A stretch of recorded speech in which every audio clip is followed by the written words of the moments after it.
Jerry Seinfeld has this joke where he's seen a study that the number one fear of the average person is not death or dying, but instead public speaking. Which means for most people, if you have to be at a funeral, you'd rather be in the casket than delivering the eulogy. Today, we wrap up our in-depth interview with How to Be Awesome at Your Job podcast host and mentor, Pete Mockaitis. Check out his fantastic advice for success in public speaking on this episode of the Peak Performers Podcast. Welcome to this edition of Peak Performers Podcast with your host, Thor Conklin. Thor will be sharing the necessary tools, strategies, and psychology you'll need to become a peak performer in any area of your life or business. Now, what about your coworkers and bosses, supervisors at Bain? You know, that's an organization where you go into, you can retire from there being a very wealthy man. What did they have to say about the whole decision? Oh, it was funny. I heard several times people said, well, now's the time to do it, which I thought was fun. It's like they acknowledge, hey, we have no idea how this is going to turn out, but this would be a fine time to experiment before, marriage and kids and all mortgages and all that. Yeah, I worked for 15 years helping private equity firms enter and exit deals. And it's funny, the more money you started to make, it gets a lot tougher to walk away.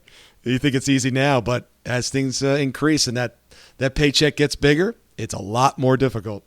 Oh, right. And the lifestyle gets bigger and the recurring expenses get bigger. And it's like, are you going to tell all of your neighbors, hey, yeah, we're selling this home and getting a home a third the size, actually? Like they go, oh, it's like there's all these tugs and social pressures at that point. Yeah, I worked for a guy in New York that literally, he's like, you got a nice home, but you really need to get a bigger one. And I never realized until years after, all he was trying to do is get his employees as far in debt as possible so they had no other options but to work for him. Oh, wow. Yeah. That is draconian. Yeah. Oh, yeah, he was not a good guy. He actually hit me 2 or 3 times. This was back in the 80s. Yeah. Physical battery. Okay. Yeah. Wow. But, it was back in the 80s. It was Wall Street. You could beat on your employees. A different time. Once I really deserved it. And what'd you do? I can't say on air, but I put him into a position where he was pretty embarrassed, and he was the chairman of a practice. And to this day, I still think back to that moment with fondness, and my immediate supervisor still wonders why I would ever do that.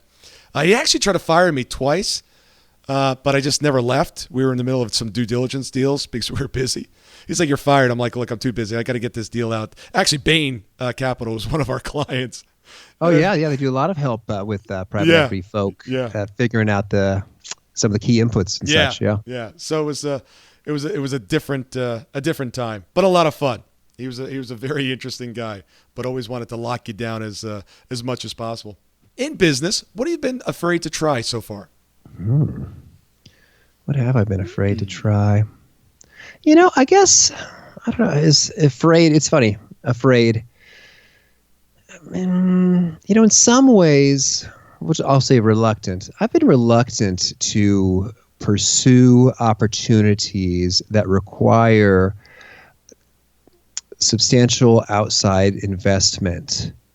And I really enjoy bootstrapping and not having third-party investors with a lot of control or demand. And so I guess in some ways there hasn't been an opportunity that I'm so excited about. It's like, oh my gosh, that's fantastic. I have to go after it. And by golly, it's going to take $6 million. I don't have $6 million. I'm going to go get $6 million. I haven't really bumped into that. So maybe I'd get over it if I needed to. But that's kind of my take is like, I really enjoy having the flexibility and the autonomy to kind of, rock and roll the way I'd like to without investors, calling and demanding, hey, what are your quarterly results? Kinds of things. And they will. It's their money and they want to return. No question. Pete, so many people are afraid to do public speaking. What advice do you have for them? Oh, sure. The fear. Well, it's interesting. For me, I'd say I feel a lot of the physiological sensations that you might say correspond to fear. Maybe it's like my throat is getting a little drier. Maybe I'm perspiring a little bit. My heart rate is picking up a little. So, I experience these same things. I guess I just interpret that differently. Like, oh, I'm excited. It's like what's about to happen here is thrilling. And so I dig it. So in some ways, I think fear is a matter of interpretation. Because I would say if these things are happening, it probably means you care about the audience, the outcome, the impact, your topic. Because if you didn't care at all, you wouldn't be afraid. You'd just sort of be boring. And you're just like, hey, everybody, so here's some safety information that we got to cover off. It's like you're not afraid of maybe giving that presentation, but you may be afraid of sharing something that really matters to you, that you find important, and there's some vulnerability there. So that's one thing is I'd recommend looking at that differently as excitement. And secondly, I recommend just preparing. Most of the time, the fear is associated with it not going well. But if you prepare, like do multiple repetitions, have a video, review the video, do it in front of some core segment of the audience for representative feedback, well, then you have concrete evidence which suggests this is going to rock. I'm going to be fantastic. And so the fear will kind of dissipate on its own. And Thor, I imagine as a Tony Robbins guy, you'll very much be into physiology in terms of what you're doing with your body. Are you holding yourself like you're afraid? Or are you holding yourself like you're confident? I'm thinking about Amy Cuddy power posing stuff here. I thought that's good. If you're occupying an expansive pose with your body and standing up tall and straight and sort of letting your pulling up, if you will, like as dancers do, just sort of like imagine a rope from the ceiling, tugging at a notch on your sternum called your manubrium, lifting you up and then back down. So you have great posture. Like those things really do change the way you feel in the moment, and then have fun with it. Yeah, that movement, that little shift in your chest of the sternum makes a huge difference. Huge difference. Absolutely. It was funny. I was at Unleash the Power Within, actually. Ah, yes. When Tony was demonstrating this, and I moved a little bit, and then I moved a little back, and I was like, holy crap. It's so wild. Like a tiny difference in that posture makes a world of difference. So that's not the only answer to public speaking jitters, but it sure is a great quick trick that has an impact. Yeah, and you can also name that person also. Take on the persona of some name, whoever that is, whether it's a famous speaker or just somebody you come up with, and take on that persona of, Marvelous Marv. It's like, I'm Marvelous Marv whenever I go out on stage. That helps. And this actually came from, I believe, Tony himself. And that was whenever he goes out on stage, he's not thinking about himself and what he's going to say. He's thinking about the audience. And when you're thinking about them, not you, it changes. It shifts. Oh, yes. That's dead on. It's powerful. I mean, if you think about the root of the word self-conscious, it just means that I'm conscious of myself. And the more you have, others and other things in your consciousness, the less that will be there. So that's right on. And it's funny when you talk about Marv or your character. That's not my character. I just made that up. I learned this lesson when I was a kid. I was playing basketball with a buddy named Mike. And I don't know what got into me. I was just a kid. I was being silly. And I just decided that my name was Freight Train. And I was going to drive into him, And so somehow I adopted this, hardcore urban street basketball persona named Freight Train. And I was doing it. And then I just kind of got a little tired of that. And it just sort of was Pete again. And then Mike actually reflected. He's like, when you were Freight Train, you were doing a lot better. Yeah. Yeah. I mean, it's really interesting. And you heard, your voice changed as soon as you went to Freight Train. I'm driving in there. And it sounds like silly techniques, but this stuff really works.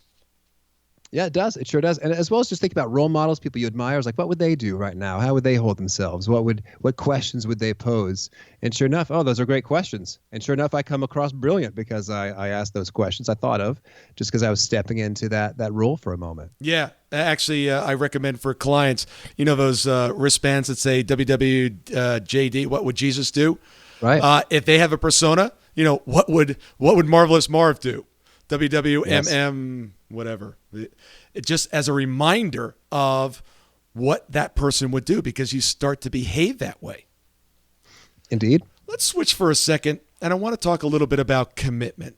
It's great to come up with a plan. It's great to come up with your wedding, for example. I mean, you had an incredible plan. You knew how you were going to execute it, but you really had to keep the commitment to actually doing the work. What tools or strategies do you use with your clients to help them keep the commitments that they've made? Well, yeah, I'd say there's a couple things, and one is just basic accountability, in terms of if you establish who will do what by when, and then follow up with that in some way. And so you could have all sorts of apps or whatnot. And, when I was in college, I wrote a book about accountability groups called Team Up, which was a lot of fun. It didn't sell a lot of copies, but it was meaningful and it helped some people. So I felt good about it. And it's potent. If there's a real person that you care about and who cares about you, sort of watching, keeping track, encouraging, and then prompting, hey, what happened with this? Then that's good. So I think it's key to not let things fester in the world of sort of ambiguous generalities, but rather to go to specific actions. It's like, okay, you will take this action by this time, and then we can tell, did you hit it? Did you not hit it? And if you didn't hit it, hey, what happened? What was the deal with that? Yeah, years ago, I was probably about 20 pounds overweight, and I said, I really want to address this. And I came up with some great strategies to do it. And I went ahead and I booked a fitness shot with a photo shoot with a gentleman on the West Coast for like 9 months in the future. He was a world-renowned fitness photographer for covers of men's magazines. So he's usually all the bodybuilders, and I'm not anywhere close to that. I mean, here I am. I'm not even muscular to begin with, and I'm overweight. And I said, I'm going to do it. And then I went on Facebook, and I told the world, this is what I'm doing. And I knew I had to show up at that photo shoot in the best shape that I could get.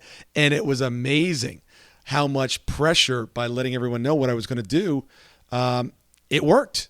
It stayed off. It worked. And I really believe that it had a lot to do with telling the world and putting myself out there. And what I do is I actually follow up every 6 months, and I put out another photo shoot of, hey, this is where I was. This is where I've gotten to now. And I'm going to keep it going. All right. So now, Thor, I'm assuming in the show notes you're going to link to shirtless photos of your bod. Is that fair to say? Well, they could just go on, Facebook.com under Thor Conklin. I actually, I did. I actually put in abundance. This is what I do. I actually have a short video that starts off from 6 years ago, 5 years ago, 4 years ago, 3 years ago, 2 years ago, 1 year ago, and then every 6 months. So it's becoming kind of a book or a little short video of my progress and my continued commitment to it, because I really want to be a shining example, because I struggled with, I was never, really fat, but I'm 6'4". Okay. So today I'm 219, but I always had that extra weight. I was never really, I wasn't really fit the way I wanted to be. Mm-hmm. And I said, look, at 53, if I can do this, and I went through the trials of what worked, what didn't work. And when I finally figured out what worked, I want to be an example for people that say, you know what? How'd you do it? How can I do it? I mean, look, that's why we do what we do, right? How's you right on? You know, I mean, we're here to take what we've learned and how can we pass that information along so other people have a higher value of life. And that's why I do it. I'm sure that's why you do it as well. Oh, yes. It's so rewarding, when you hear people share those results. Yeah. I mean, I do, I'm sure you do as well. You get those emails, those phone calls, those messages, and like, wow, that concept you shared with me, amazing. I mean, now I've actually gotten control of my calendar, of my life. I've got more balance in it. I'm seeing my kids more. I'm seeing my family more. I mean, that's what it's really all about. Yes, they make more money, but we're affecting so many other people than just our clients. there's a whole family and circle of friends around them that we have the opportunity to affect. And you're working on college campuses. I mean, that's amazing. No, it's totally fun. Absolutely. So anyway, well, believe it or not, we just ran through 45 minutes like it was nothing. Share with the audience how they can get a hold of you and some of the things that you're working on. Oh, sure thing. Yes. Well, if you drop by my website, awesomeatyourjob.com, you can find out all the ways to get in touch with me on the contact page from Twitter to email, etc. That's just my email as well, pete@awesomeatyourjob.com. Some people tell me that sometimes when they type it, they think, so meaty, our job. So also that works, so meaty, ourjob.com. And so in terms of things I'm working on, I think that enhanced thinking collaboration program has been pretty exciting to see those results there for training and teams. And just the podcast as a whole, I mean, it's just been so much fun to interview these guests, and from TED talkers to best-selling authors to professors, and they've all got something to say about sharpening universal skills, things we all need to flourish at work. And I've been focused on that and not deviating, and it's been pretty rewarding to see the growth and impact that people email me thanking me and offering to give me things, which feels really good. Well, you're an absolute rock star. I appreciate you spending the time with us this afternoon, and I know the audience is going to get so much out of it, so thank you. Oh, thank you, Thor. Who's holding you accountable? Many will answer, myself. Well, that only goes so far. You'll do more for others than you'll do for yourself. If you're not getting the results that you want, need, and desire, it comes down to your accountability. If you're ready to stop dabbling and really play full out, head on over to thorconklin.com and under services, check out our real accountability system. This is not for the timid or weak of heart. This is only for those individuals that are truly committed to taking their game to the next level. Thank you so much for listening today. I really do appreciate your time, and I hope you found today's show valuable. If you would like to receive these shows automatically to your phone or to your computer, simply go to iTunes and subscribe. After listening to several of the shows, if you're so inclined, please leave us a 5-star rating, as this helps us reach additional people and spread the message. If you're truly committed to taking your life to the next level and doing whatever it takes to become a peak performer, but something's holding you back, something is blocking your way, and you just can't seem to figure out what it is, send me an email to info@thorconklin.com. And I'd be more than happy to get on the phone with you. We'll schedule a 15-minute discovery call. No obligation, no cost. I absolutely love to hear from the listeners. And if there's something I can do to help, I'd be more than happy to do that. Also, if you found something of great interest in today's show and you want to share that with your friends and family, simply go to my Facebook page, Thor Conklin. Click on the episode, hit the share button, and share it on your page. You can follow me at Twitter at Thor Conklin. The website is thorconklin.com.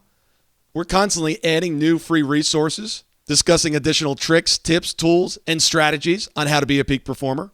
Remember, I try to keep these episodes short so you can listen to them during dot time, doing other things, commuting, driving, walking, working out. Decide to be a peak performer in all that you do. And until tomorrow, have an absolutely amazing day.